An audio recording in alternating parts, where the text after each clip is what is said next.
Hello students, ਅੱਜ ਅਸੀਂ garment making ਦੇ ਸਬਜੈਕਟ ਟੈਕਸਟਾਈਲ ਸਾਇੰਸ ਦੇ ਵਿੱਚ ਰੇਸ਼ੇ ਜਿਹੜਾ ਚੈਪਟਰ ਹੈ, ਚੈਪਟਰ ਨੰਬਰ 1 ਉਹਦੇ ਬਾਰੇ ਪੜ੍ਹਨ ਜਾ ਰਹੇ ਹਾਂ। ਰੇਸ਼ੇ ਕੀ ਹੁੰਦੇ ਹਨ? ਪੁਰਾਣੇ ਜ਼ਮਾਨੇ ਵਿੱਚ ਜਿਹੜੇ ਆਦਿ ਮਾਨਵ ਹੁੰਦੇ ਸੀ, ਉਹ ਪਹਿਲਾਂ ਦਰੱਖਤ ਦੀਆਂ ਛਿੱਲਾਂ, ਪੱਤੇ ਅਤੇ ਜਾਨਵਰ ਦੀਆਂ ਖੱਲਾਂ ਦਾ ਇਸਤੇਮਾਲ ਕਰਦੇ ਸੀ ਆਪਣੇ ਸਰੀਰ ਨੂੰ ਢੱਕਣ ਦੇ ਲਈ। ਮੌਸਮ ਦੇ ਮਾੜੇ ਪ੍ਰਭਾਵਾਂ ਅਤੇ ਜੰਗਲੀ ਜਾਨਵਰਾਂ ਤੋਂ ਬਚਣ ਲਈ ਉਹ ਇਹਨਾਂ ਦੀ ਵਰਤੋਂ ਕਰਦੇ ਸਨ। ਆਉਣ ਵਾਲੇ ਟਾਈਮ ਦੇ ਵਿੱਚ ਜਿਸ ਤਰ੍ਹਾਂ ਵਿਗਿਆਨ ਨੇ ਤਰੱਕੀ ਕੀਤੀ ਤਾਂ ਤੰਤੂਆਂ ਤੋਂ ਕੱਪੜਾ ਤਿਆਰ ਹੋਣ ਲੱਗਿਆ। ਤੰਤੂ ਕਿਸ ਨੂੰ ਕਹਿੰਦੇ ਹਨ? ਰੇਸ਼ੇ ਨੂੰ। ਰੇਸ਼ਾ ਕੀ ਹੁੰਦਾ? ਇੰਗਲਿਸ਼ 'ਚ ਇਹਨੂੰ ਬੋਲਦੇ ਆ ਫਾਈਬਰ। ਤਾਂ ਸਾਨੂੰ ਇੰਗਲਿਸ਼ 'ਚ ਵੀ ਇਹਨਾਂ ਦੇ ਮੀਨਿੰਗ ਪਤਾ ਹੋਣੇ ਚਾਹੀਦੇ ਆ। ਕੀ ਵਰਡ ਇਹਦੇ ਵਾਸਤੇ ਯੂਜ਼ ਕੀਤਾ ਜਾਂਦਾ ਹੈ ਰੇਸ਼ੇ ਲਈ? ਤਾਂ ਰੇਸ਼ਾ ਕੀ ਹੈ? ਫਾਈਬਰ ਜਾਂ ਤੰਤੂ। ਇਹ ਮੂਲ ਇਕਾਈ ਹੈ ਕੱਪੜਾ ਬਣਾਉਣ ਦੇ ਲਈ। ਕੱਪੜਾ ਬਣਾਉਣ ਦੇ ਲਈ ਸਾਨੂੰ ਧਾਗੇ ਦੀ ਜ਼ਰੂਰਤ ਪੈਂਦੀ ਹੈ। ਧਾਗਾ ਜਿਹੜਾ ਹੈ ਉਹ ਰੇਸ਼ੇ ਤੋਂ ਤਿਆਰ ਕੀਤਾ ਜਾਂਦਾ ਹੈ। ਇਸ ਤਰ੍ਹਾਂ ਰੇਸ਼ਾ ਕੀ ਹੋਇਆ?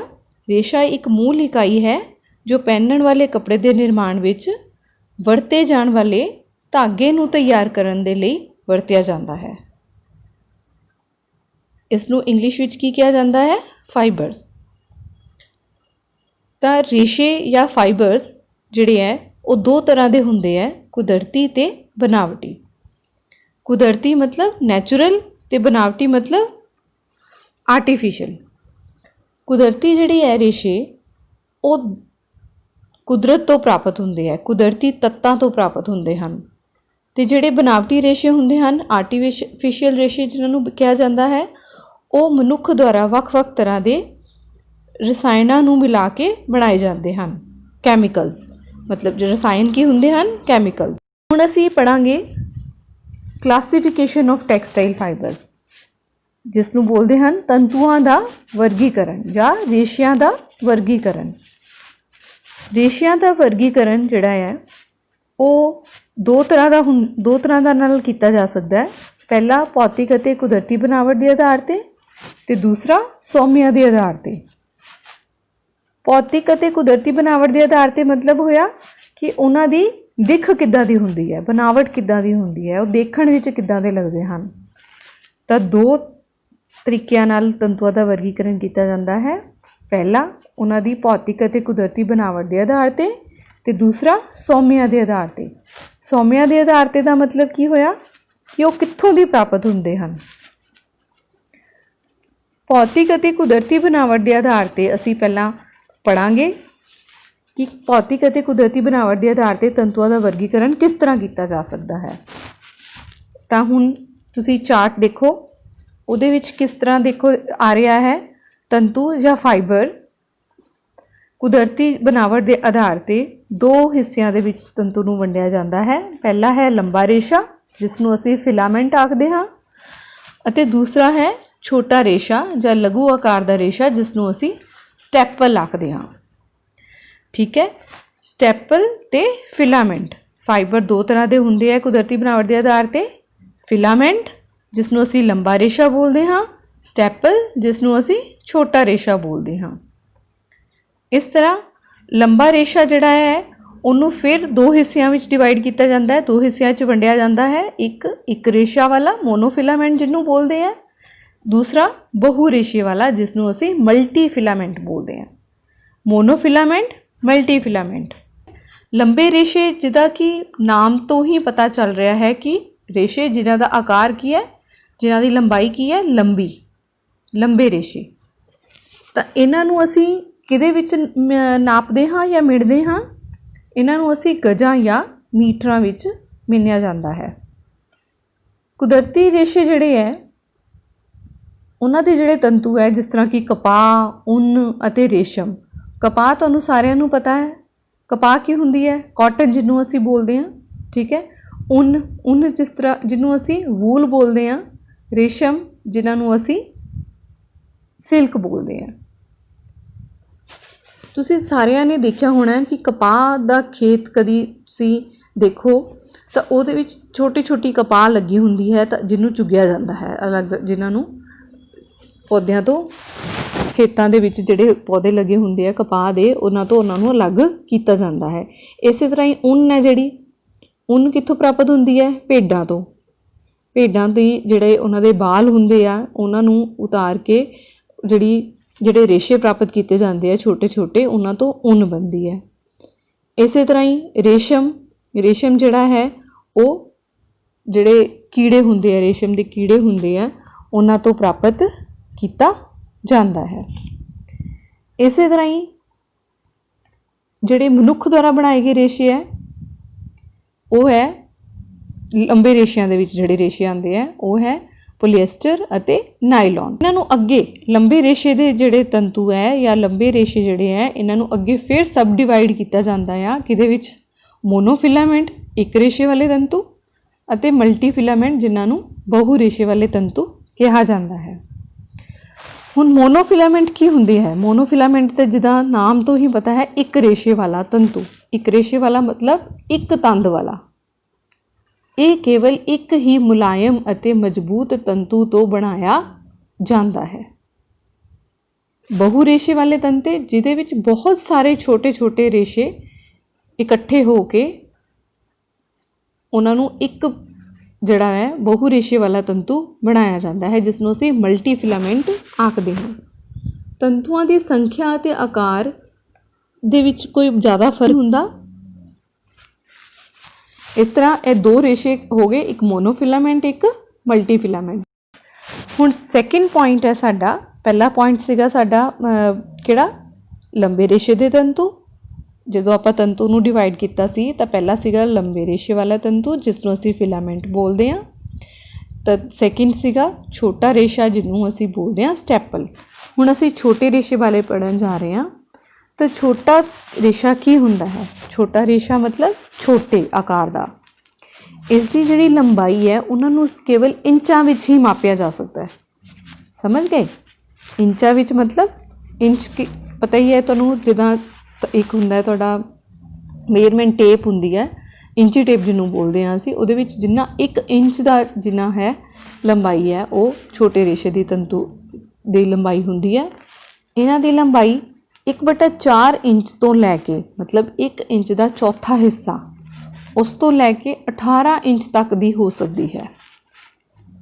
ਠੀਕ ਹੈ, ਮਤਲਬ ਇਸ ਦੀ ਲੰਬਾਈ ਜਿਹੜੀ ਹੈ ਉਹ 1/4 ਇੰਚ ਤੋਂ ਲੈ ਕੇ 18 ਇੰਚ ਤੱਕ ਇਸ ਦੀ ਲੰਬਾਈ ਹੋ ਸਕਦੀ ਹੈ। ਰੇਸ਼ਮ ਤੋਂ ਬਿਨਾਂ ਸਾਰੇ ਜਿੰਨੇ ਵੀ ਕੁਦਰਤੀ ਰੇਸ਼ੇ ਆਉਂਦੇ ਆ, ਉਹ ਸਾਰੇ ਛੋਟੇ ਰੇਸ਼ੇ ਦੇ ਤੰਤੂਆਂ ਦੀ ਉਦਾਹਰਨ ਹਨ।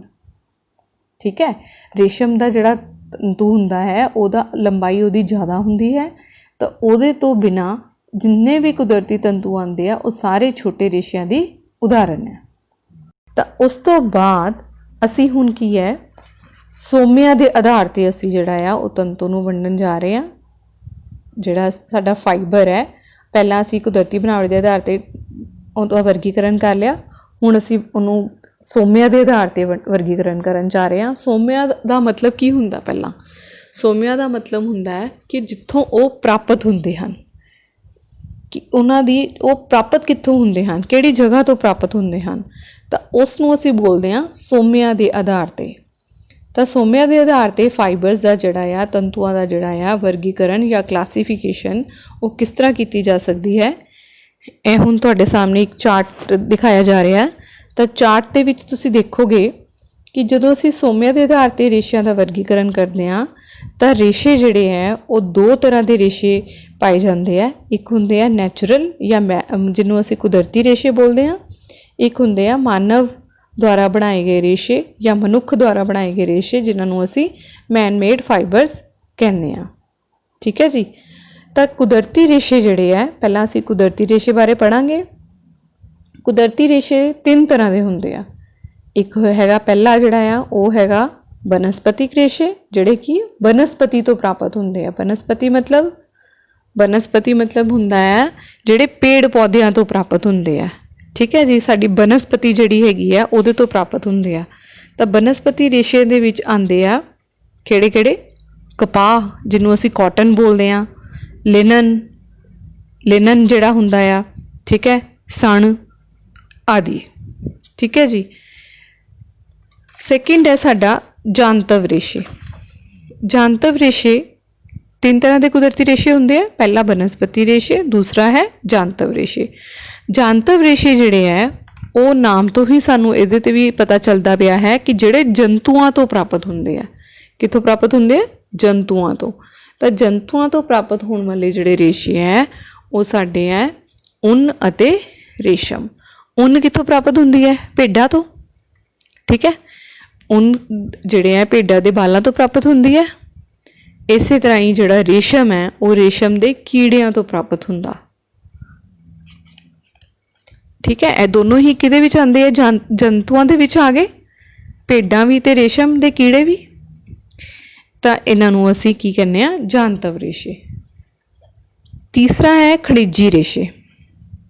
खनिजी रेशे कहंदे आ मिनरल्स नूं, मिनरल फाइबर्स जिन्हां नूं बोलदे आ। तां मिनरल फाइबर्स दे विच किहड़े आंदे आ? एस्बेस्टॉस। एस्बेस्टॉस जिस तरह की हुण मिनरल्स की हुंदी है पहलां तां दसो, जिहड़ियां कि चट्टानां दे नीचे किन्ने लखां करोड़ां साल जदों दबे रह जांदे आ तां ओह किहदे विच मतलब बदल जांदे आ? खनिजां दे विच बदल जांदे आ। तां खनिज जिहड़े आ उन्हां दे विच एस्बेस्टॉस जिहड़ा आ ओह आंदा है। ठीक है, इस तरह ही एस्बेस्टॉस जिहड़ा है वह खनिजी रेशा हुंदा है। हुण असीं तीनों रेशियां बारे पढ़ लिया। कुदरती रेशे, कुदरती रेशे दे तीन टाइप सीगियां, किहड़ियां? बनस्पति रेशे जिन्हां नूं असीं बोलदे आ वैजीटेबल फाइबर्स। ठीक है, इंग्लिश विच की बोलदे आ? Vegetable fibres. जांतव रेशे जिन्हां नूं असीं बोलदे आ एनीमल फाइबर्स।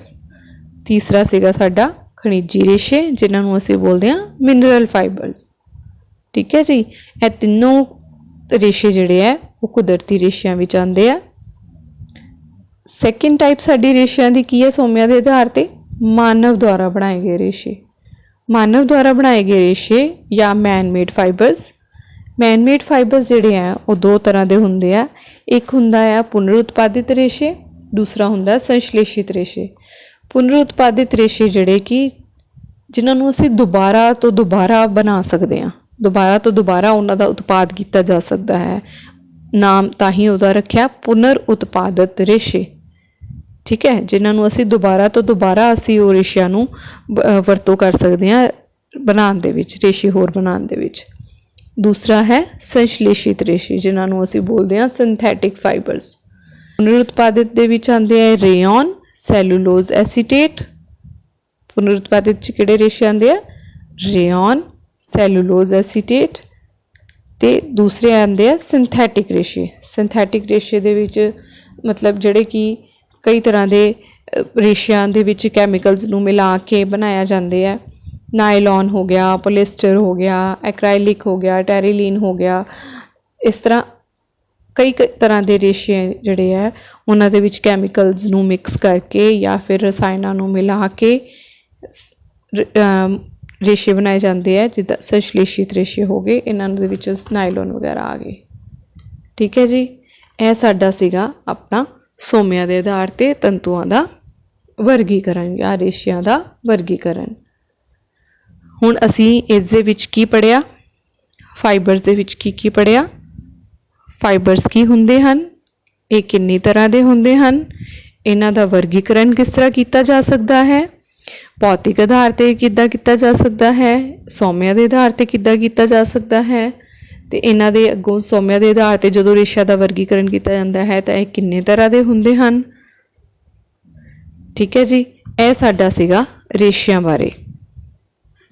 सो स्टूडेंट्स, ये सी +1 वोकेशनल गारमेंट मेकिंग के सबजैक्ट टैक्सटाइल साइंस का चैप्टर नंबर 1 फाइबर्स। इस दे विच असी फाइबर्स बारे जानकारी प्राप्त की अते अगले भाग विच असी इस दियां प्रॉपर्टीज़ दे बारे जानकारी प्राप्त करांगे। इस चैनल नाल बने रहन लई इसनूं सबसक्राइब करो ते आउण वाले टाइम दे विच जिहड़े असी नैक्सट वीडियोज़ अपने +1 वोकेशनल गारमेंट मेकिंग नाल रिलेटेड सबजैक्ट दे पावांगे उन्हां दे वीडियोज़ देखते रहो।